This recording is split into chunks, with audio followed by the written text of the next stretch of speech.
To talk about the River of Lights, Kendra Lorimer is actually in the studio with me right now, and she happens to be the Economic Development Coordinator. So let's find out when it's happening so that we don't miss it. Yeah, don't miss it. Don't miss it. You're right. You're right. So welcome to the program. Thanks for having me. So when is the River of Lights? When's it happening? So the first night that it opens is Saturday, November 25th. So it opens following the Rotary Santa Claus Parade. So if you're coming down for the parade, there are street closures in place for that, for opening night. So we encourage you to come after the parade when the streets reopen, but definitely come check out the parade as well as River of Lights after that. And then it runs after that every night until January 2nd. And it's 6 o'clock until 10 p.m. every night. Every night.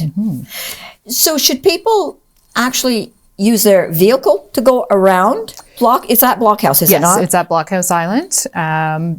We recommend staying in your cars. It's a bit warmer. Yes. A little bit nicer. Blockhouse can get pretty cold at night, pretty windy, a bit chilly. Just better lighting. It's safer to stay in your vehicle, and you can either do just a lap around, or there's plenty of parking spaces facing the site all around the show area where you can park and enjoy the show. So they're in their car. They're not going to roll the windows down because it's cold. Yes. How are they going to hear the music and watch the lights and things like that? What do they do? So there are speakers on site, but there is a local frequency that we'll have for you. So you just tune your car radio to that one, and there'll be signs on your way in telling you what the frequency is for this year. And you just tune yourself in, and it's like a drive-through movie theater, pretty much. So yes, yeah. the old-fashioned movie theater. Yeah. So just as you're driving in, just make sure that you're alert and you do look at the signage that's there to find out where you should be putting your radio, because you don't want to miss anything. No, definitely not. I mean, the music will be, I'm sure, loud, but I mean, the point is you just don't want to miss it. No, and the lights. Enjoy it. Yeah. Okay. So how would if I was to describe this to one of my friends, how would I describe what River of Lights is?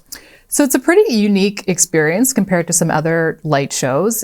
We have a bunch of central focus lighting features, as well as a lot of wrapped trees. But really the main feature that makes us a bit different from some of the other shows you'll see in the area is all the lights are choreographed to music. So we have a track list that's been running the last few years, and we add a few tracks each year to the show. And this year we're adding How the Grinch Stole Christmas, so a song from that. So that was voted in last year by everyone who took our survey and voted for their song. That's the one that was selected. So we're pretty excited about that one, although I did hear it was a bit of a challenged program, but it'll be a fun one for sure. So that'll be a really nice addition to the show this year. And the kids will love it. The kids will absolutely love it. This is a free event, is it not? Yes, it is free. It's just go down to Blockhouse Island. For those that are not familiar with the Brockville and where Blockhouse Island is, phone City Hall and just ask them. You want to come down and do it at night, because that's when you're going to see the lights. Don't try and come down during the day. So this is a full light and sound show. Will the music always be can you hear it all the time, or will it just be like lights at some point in time? So it runs on a loop from 6 until 10. So you will hear repeating songs throughout that time period. So you can kind of come when you'd like and stay as long as you'd like. But between 5 and 6, as well as at the end of it, between 10 and 11, it is just the nice calm lights, and they just softly change from kind of one color to the next, which is more suited for anyone with maybe some visual accessibility concerns. Or if you just want to come down and take photos, it's a really nice time to take photos of the lights because there's less of the flashing. It just kind of works your way into the evening too. It's a really nice kind of transition to the show. So if you do come down between 5 and 6 and you're wondering why the music isn't running, it starts at 6 o'clock, and then that'll just kick on automatically for you. Okay, so you won't need to send a note to City Hall asking them if there's something broke between 5 and 6, because that's the way it's scheduled. Yes. So is there anything else that you want our viewers to know about the River of Lights? For instance, who funds this? Are we funding it? Who's funding it?